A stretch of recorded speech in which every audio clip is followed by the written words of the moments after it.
Yes, it will be recalled that in August of 2019, a UN Special Rapporteur on Nigeria had visited to investigate the cause of the extrajudicial killings, the blood that was flowing all over Nigeria.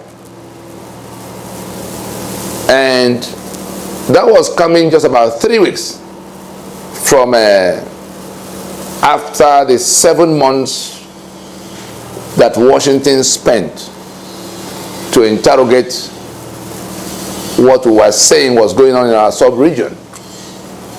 The LNC team, LNC Nina's team that engaged to raise an alarm to the global community that the terror networks they were trying to defeat in the Middle East had relocated to the West African sub-region, received by the local franchise called Boko Haram, and being reinforced by the government of Nigeria as led by Muhammad Buhari.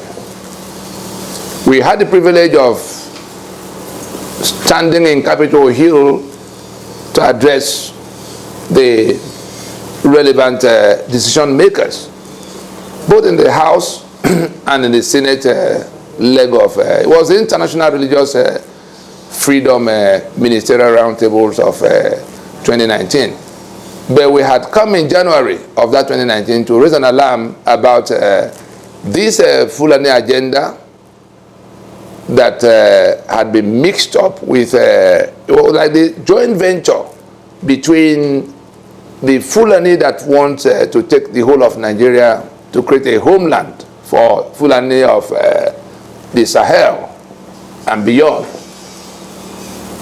with the ISIS that was being dislocated in the Middle East, failing with Syria and Iraq. They wanted to create a caliphate, but they were overwhelmed, and they migrated to set up a shop and find a new operational base. Their target is actually the whole of West Africa. As you see in the map with the marks, the West African map, you see the Sharia belt in Nigeria, you see the wider territory targeted by that. So we went to share this. It became a national security emergency for the UN. COVID-19 had not come, because that was January 29. COVID-19 came towards the tail end of 2019. But the information we shared and the propositions we made about what needed to be done by the global community to avoid the reinforcement, to prevent a situation where that terror network that had become ISWAP, ISIS plus Boko Haram becoming ISWAP, under the superintendence of the government of Nigeria, personally presided over by the president of Nigeria, who have been the champion of the local franchises, as represented by Miyetti Allah. Miyetti Allah claiming proudly responsibility for the actions of Fulani herdsmen. Muhammad Buhari, life grand patron, Miyetti Allah. Muhammad Buhari takes money, 100 billion from our treasury of Nigeria, to hand over to Miyetti Allah in public glare. It was on national TV that they wanted 160 billion, and he approved the 100 billion for them to inject into their business. For a group that was proudly representing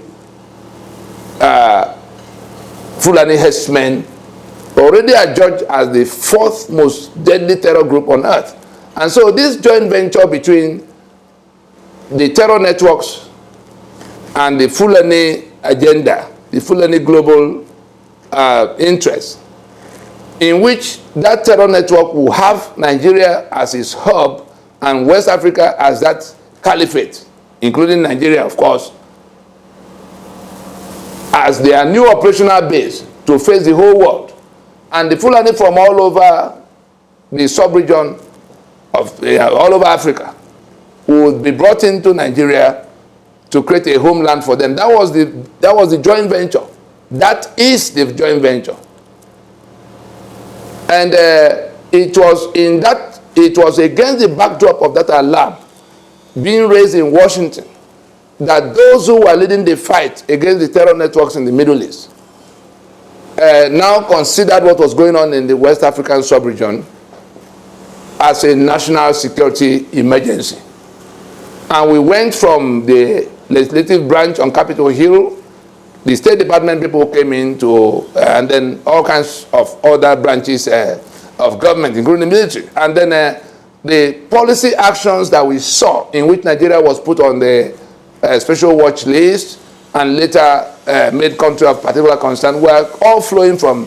So back to the UN Special Rapporteur, we're informing our people now so that they can understand the game that is being played by this Fulani woman called Amina Mohammed hanging around at the UN. They sent her there thinking that they will be able to deceive anybody.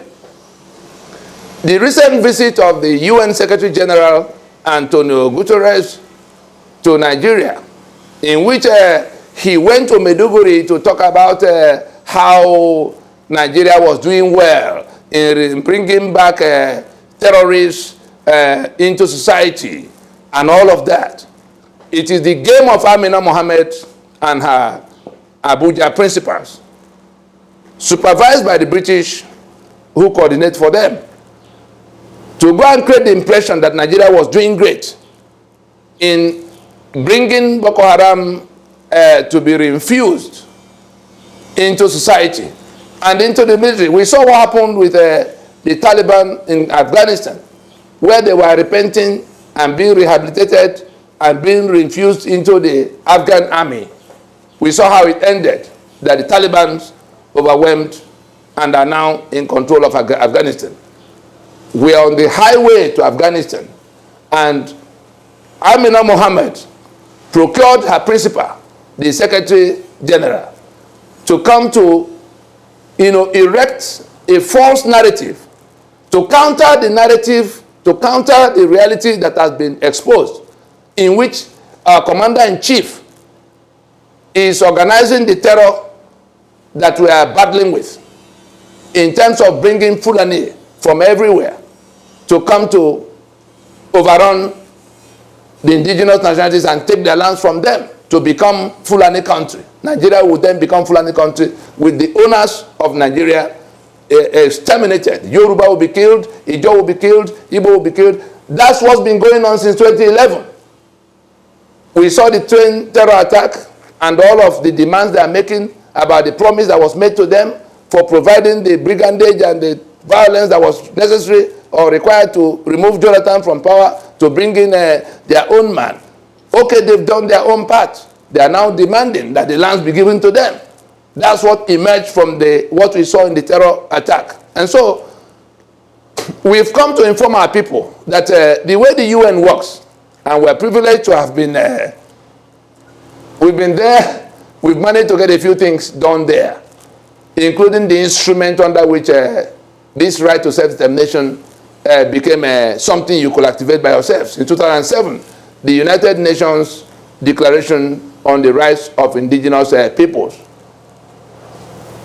Anywhere you see Professor Wole Soyinka, that instrument will be counted by history as one of his greatest interventions in the affairs of mankind in his era, because he was central to how what emerged as that instrument got processed. At the time it got processed into what it became.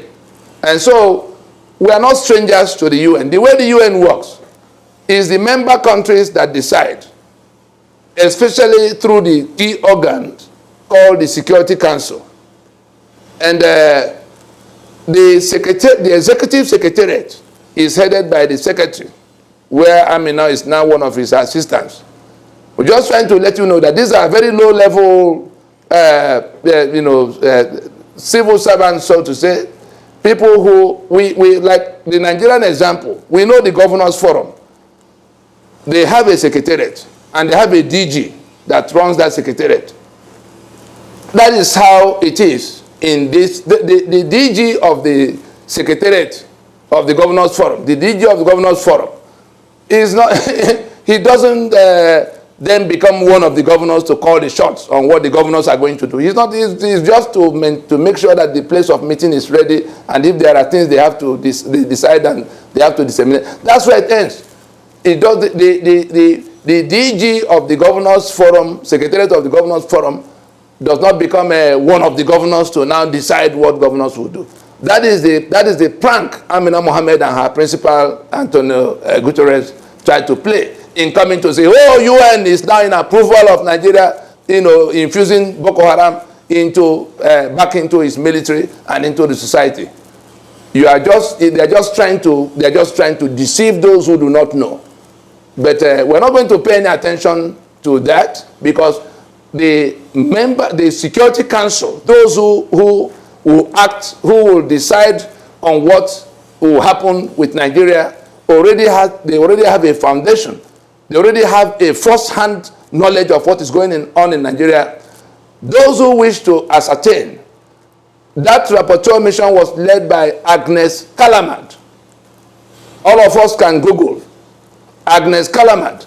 And the report of that visitation that came to find out why blood was flowing all over the place returned a verdict that Nigeria's constitutional arrangement is like pressure cooker for injustice, and that Nigeria under that constitution has become a danger to the global community, a danger to the security of the global community, because if nothing happens to address the situation soon enough, that is the constitutional arrangement of Nigeria, which is the subject of our campaign, which is the subject of our interactions with Washington for 7 months in 2019, to say that all of what is happening is enabled by the bad constitutional arrangement we have. That is why one small segment of Nigeria can bring in people from outside, because they now pretend to be federal government to the exclusion of the owners of Nigeria, that they are an invader community, and that they are in joint venture with the ISIS and the other terror networks, including Al-Qaeda, to reinforce them in the West African sub-region. Look at the map of that West Africa again. And so the UN already pronounced the Constitution of Nigeria as the source of the misery, the killings that are happening. And it was at the instance of the controllers of the UN system. We left Washington in July of 2019. That visitation happened in August of 2019.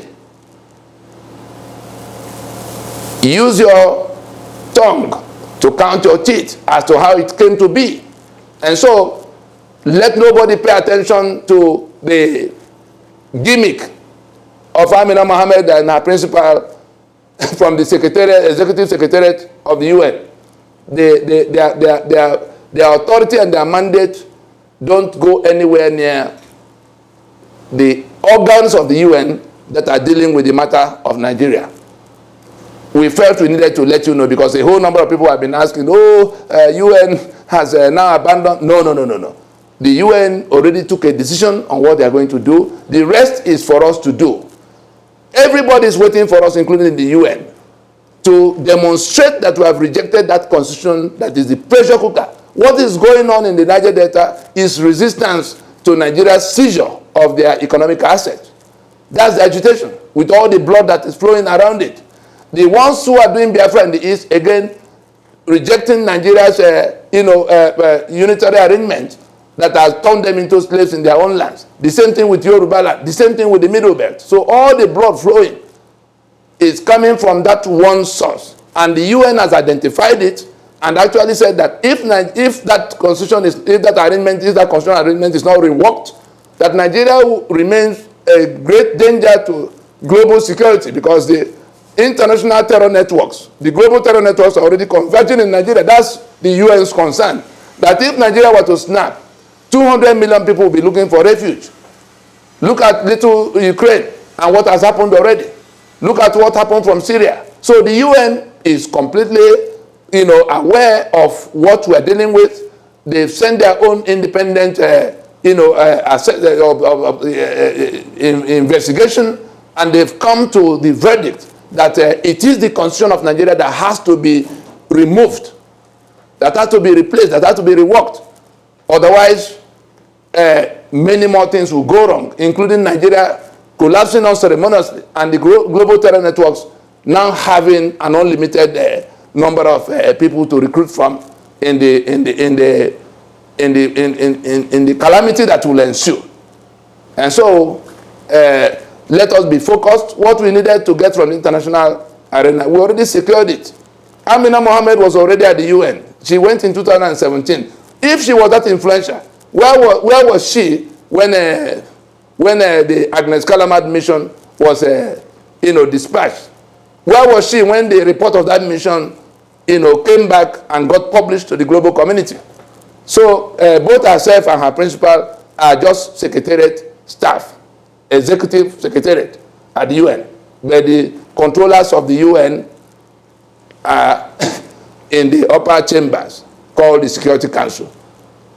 We go there, we do the things we have to do there. They are not in any position to stand in the way of what the Security Council or the Trusteeship Council that will deal with the matter of what will happen to Nigeria. I think we'll leave it there.